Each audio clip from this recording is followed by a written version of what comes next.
Hello students, कैसे हैं आप सब लोग। आई होप आप लोग अच्छे होंगे, अच्छे से पढ़ाई कर रहे होंगे। अब एक मैं आपको बहुत इंपॉर्टेंट चीज बताने वाला हूँ। बच्चों को ये टेबल जो है याद नहीं रहती कई बार, ठीक है, भूल जाते हैं या कंफ्यूजन हो जाती है। तो बच्चे ये सोचते हैं कि यार स्कूल में जाएंगे पेपर के पहले ये इसको बना लेंगे, ठीक है। अब आपको इसको बनाने की भी जरूरत नहीं है, क्योंकि मैं आपको इसकी शॉर्ट ट्रिक बताने वाला हूँ और आप कैसे इसको याद रख सकते हैं। डेफिनेटली आप बहुत इंजॉय करने वाले हैं और बहुत आसानी से इसको याद रख सकते हैं। चलिए स्टार्ट करते हैं। तो आपको मैं बताता हूँ कैसे याद रखना है इनकी वैल्यूज को। तो जैसे बात करते हैं सबसे पहले साइन की, तो आप सबसे अपना हैंड यूज करना है आपको, ठीक है। ये आपको दिख रहा है 5 उंगली यहाँ पे दिख रहा है, 4 उंगली एक थंब है आपका, ठीक है। अब अगर हम यहाँ पे बात करें कैसे साइन की वैल्यू याद रखनी है, तो हम सबको पता है काउंटिंग करनी है यहाँ पे 0 1 2 3 4 4 है। अच्छा जी, 0 से स्टार्ट करना है, 0 1। अब ये कह सकते हो this is for 0 degree 30 degree 45 60 90, 0 30 45 60 90, ये इस तरीके से आपको याद रखना है, ठीक है। अच्छा, अब यहाँ पे हम ये समझ सकते हैं, इतना क्लियर हो गया। अब कैसे साइन की वैल्यूज को याद रखना है, तो न्यूमरेटर में हमेशा क्या आएगा 0 1 2 3 4। अच्छा, डिनोमिनेटर में क्या आएगा, डिनोमिनेटर में हमेशा 2 करना है। क्या करना है, डिनोमिनेटर हमेशा 2। अब क्या पूछूं, अगर मैं मान लो फॉर एग्जाम्पल आपसे पूछता हूं साइन 0 डिग्री की वैल्यू, पहले 0 डिग्री की बात करते हैं। तो पहला है तो 0, नीचे 2 करोगे तो 0.2 0 डिग्री, यानी साइन 0 डिग्री की वैल्यू क्या है 0 डिग्री। अब आते हैं साइन 30 डिग्री। अब 0 के बाद क्या आता है 1 आता है, मैंने बोला है क्या नीचे 2 लिखना है। हाँ, जो ऊपर वाला नंबर है उसमें स्क्वायर रूट लगाना है, लेकिन 1 का स्क्वायर रूट क्या होता है 1 ही होता है, तो यानी 1/2, काम खत्म। साइन 45 पे आ जाते हैं, ठीक है। अब देखो 0 1 2, ऊपर वाले पे स्क्वायर रूट लगाना है, तो 2 का स्क्वायर रूट क्या होगा √2, और नीचे तो हमेशा 2 लिखना है। इसको आप सॉल्व करोगे तो कितना आ जाएगा, ये 1/√2 आ जाएगा, और हमें पता है साइन 45 क्या होता है 1/√2 होता है। अब आ जाओ साइन 60 पे, ये तो 60 है, तो 0 1 2 3, 3 पे लगाना है रूट, 3 पे लगाना है रूट, नीचे 2 लगाना है, तो साइन 60 कितना हो गया √3/2। और फिर आएगा 4, 4 का स्क्वायर रूट 2, नीचे 2 लगाना है, तो साइन 90 आ जाएगा 1। आई होप आप लोग समझ पा रहे हो कैसे। अब आप टेबल पे मैच करोगे, देखो 0 1/2 1/√2 √3/2 1, क्या आपको यही वैल्यू मिली है। फिर से समझ लो, फिर से बता दूं क्या करना है, 0 1 2 3 4, 0 के नीचे कुछ भी होगा 0 रहेगा, तो साइन 0 0 है। फिर आएगा 1, 1 का स्क्वायर रूट करा 1, नीचे 2 लगाना है 1/2, तो आपको टेबल बनानी नहीं पड़ेगी, ठीक है। फिर आया 0 1, अब देखो 0 डिग्री 36 45 60 90। अब अचानक से तुमसे पूछता है कोई साइन 60 बताओ, तो तुम्हें पता क्या करना है, 0 देखो 0 1, देखो यहाँ पे 30 45 60, 0 30 45 60 इधर है, तो आपको क्या करना है काउंट करना है 0 1 2 3। अच्छा, 3 पे रूट लगा दो √3/2। कोई बोले अचानक से साइन 30 डिग्री बताओ, तो 0 30, अच्छा 0 1, अच्छा 1/2। मतलब आपको बस फिंगर से काम करना है, कोई दिक्कत नहीं है। अच्छा, कोई कहेगा सर कॉस की वैल्यू बताओ कैसे करेंगे। कॉस का मतलब सी से स्टार्ट होता है, कॉस, कॉस का मतलब सी, और सी का मतलब छोटी, तो छोटी उंगली से स्टार्ट करो, काम वही करना है। 0 इधर से स्टार्ट होगा 0 1 2 3 4, 0 1 2 3 4। अब मुझसे कोई बोले कि भाई cos 30 की वैल्यू बताओ, मैं cos की लिखने वाला हूँ, cos 0 डिग्री लिख लेता हूँ, cos 30 डिग्री, cos 45, और cos 60, और cos 90। अब इनकी वैल्यू देखो कैसे, छोटी उंगली से स्टार्ट करना है। किससे स्टार्ट करना है, छोटी उंगली से, ठीक है। आपका काम हो जाएगा, ठीक है। अब यहाँ पे अगर साइन की वैल्यू किसी को याद है, तो वैसे भी कॉस की वैल्यू याद रखने का कोई ज्यादा दिक्कत नहीं होता है, ठीक है, नहीं होता दिक्कत, ठीक है। छोटी इंग्लिश से स्टार्ट कर दोगे, तो हमें पता है साइन में हमने देखा था कि अगर मेरा 0 1 2 3 यहाँ पे, ठीक है, बस स्टार्टिंग यहाँ से करनी है, स्टार्टिंग यहाँ से करनी है।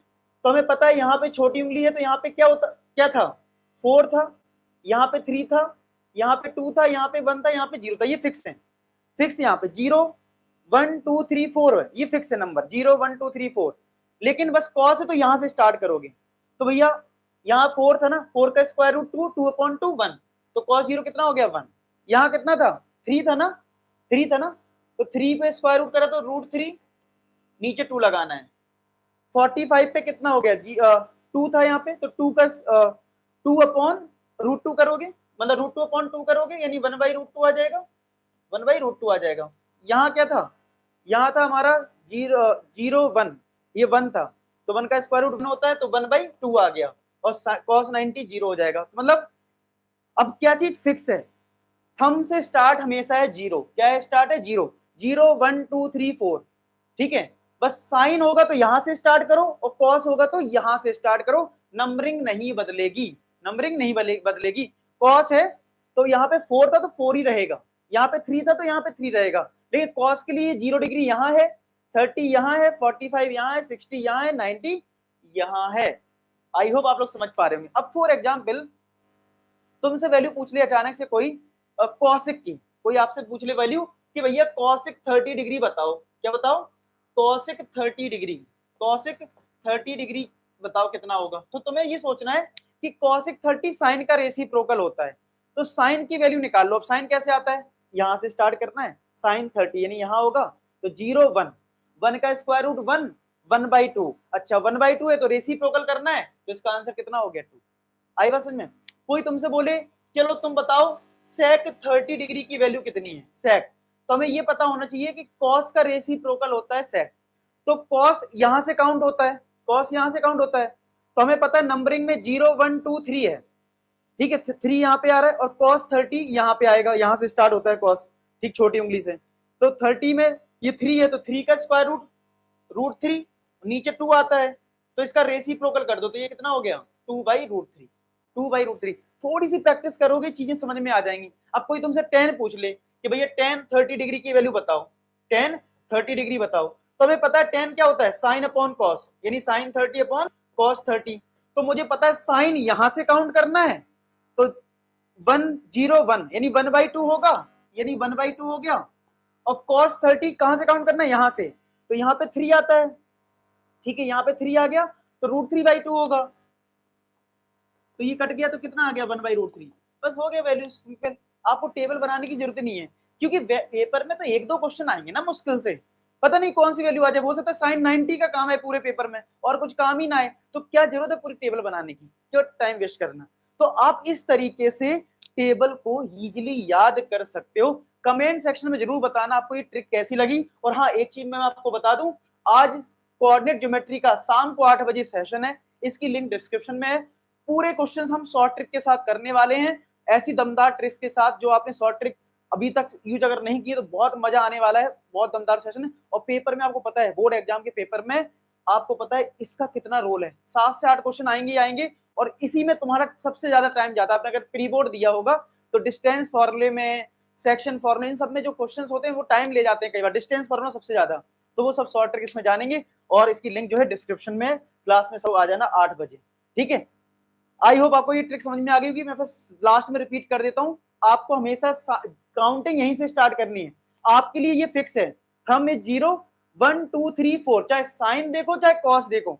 अगर आप साइन देखते हो तो यहां से स्टार्ट करना, कॉस देखो तो यहां से स्टार्ट करना है। जैसे मैं कहूं कॉस 30 की वैल्यू बताओ, तो 0 डिग्री 30 डिग्री, यहां पे क्या था काउंटिंग में 1 2 0 1 2 3, तो 3 पे रूट लगाओ, √3 अपॉन 2, अपॉन में 2 रखना, काम खत्म।